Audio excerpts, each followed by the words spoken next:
When I was a little kid, my parents would tell me the story of how they got married. And it wasn't a long one because apparently they got married in a month. But don't get me wrong, my mom was skeptical at first.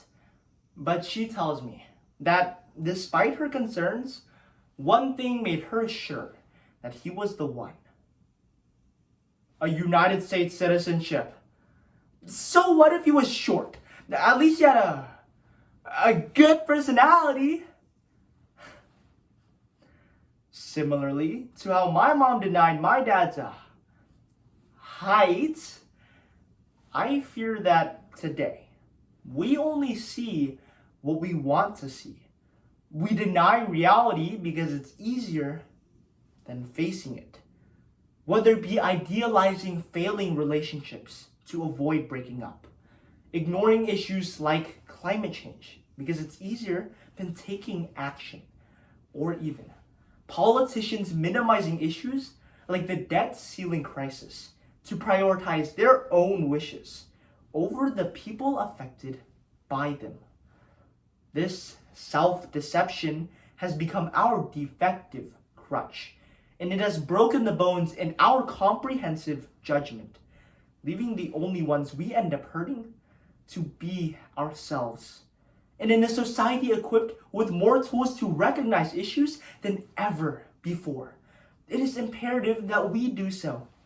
Because as author Ayn Rand elucidates, you can avoid reality, but you cannot avoid the consequences of avoiding reality. So, unlike my parents, let's first engage in the talking stage to understand why we're so quick to dismiss reality. Then, we'll get some marriage counseling to diagnose the harms of this behavior, before finally giving birth to some adorable solutions. Because I think it's time that we divorce this mentality. From what I've heard, my dad had that unspoken riz. And his son, lonely, single, 15, and with his number available to those who want it after this speech. Okay. Well, just like how I like to deny my sucky love life, oftentimes we dismiss reality because it's not what we want to hear. An article titled "Why We See What We Want to See" explains that we are all affected by a bias known as motivated perception, or biases that align with our motivations and wishes. Take pharmaceutical company Purdue Pharma, for example. While attempting to advertise their product, Purdue Pharma aggressively promoted the use of opioid painkillers while downplaying the risks of addiction and overdose, eventually contributing to the worst overdose crisis history has ever seen. But it doesn't stop there. From everyday sayings like out of sight, out of mind, to minimizing the gravity of our financial issues in our personal lives, avoidance seems to be our go-to means of comfort. But we'll even go as far as to avoid perspectives that challenge our beliefs. A study by the Pew Research Center found that 60% of Republicans get their news from the right-leaning Fox News, and 53% of Democrats get their political views from the left-leaning CNN. Still don't believe me? Well, how many times have you avoided looking at a speech ballot because you didn't want to see the critiques? Me too, bro. But we don't just avoid reality.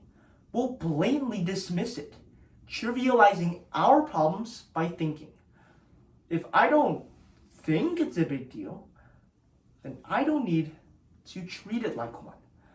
It's why the Quantum Workplace reports that 53% of employees handle toxic situations by ignoring them, and why a poll by the Daily Mail finds that 60% of people stayed in toxic relationships even when their partner disrespected them, lied, or even cheated on them. when we fail to see what's directly in front of us. It's not that we've changed reality. We have just failed to acknowledge it. This denialism mentality sells itself as an appealing temporary solution, when in reality, it is nothing more than an excuse for inaction. And this is a lesson that senior engineers at the NASA Space Shuttle Challenger recall with solemn remorse.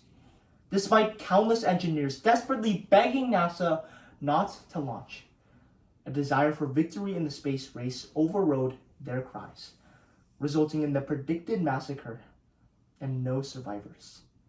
Because when we allow our wishes to override our judgment, we neglect the people affected by them. And our Congress is no different.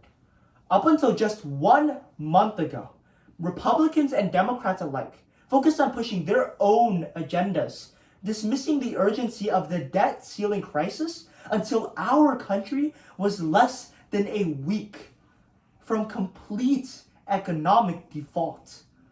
It's clear that we won't recognize issues until they blow up in our faces.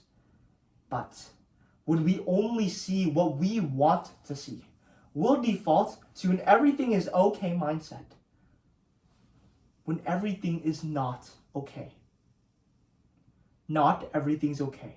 When the United States Department of Housing and Urban Development reports that 500,000 homeless Americans line our streets, and we drive past as if they don't exist. Not everything's okay when shrugging off COVID-19 by not wearing masks has, according to the New York Times, directly led to 130,000 deaths in just 2020 alone. And not everything's okay when we'll thoughtlessly grab countless plastic straws, despite the World Health Organization reporting that climate change and pollution already kill over 7 million people annually. And despite hearing these facts everywhere we turn, we'll gasp for the moment. But in the next, we go back to living our lives just as we have before. But this intangible mentality does nothing to solve our tangible issues. And our ignorance only enables them to compound. So, what realities do I deny? Well, there's a couple. From how I wet the bed till I was 8, to my embarrassing 6th grade romance. There's a couple realities I'd like to deny. But one particular I struggled to face for a long time.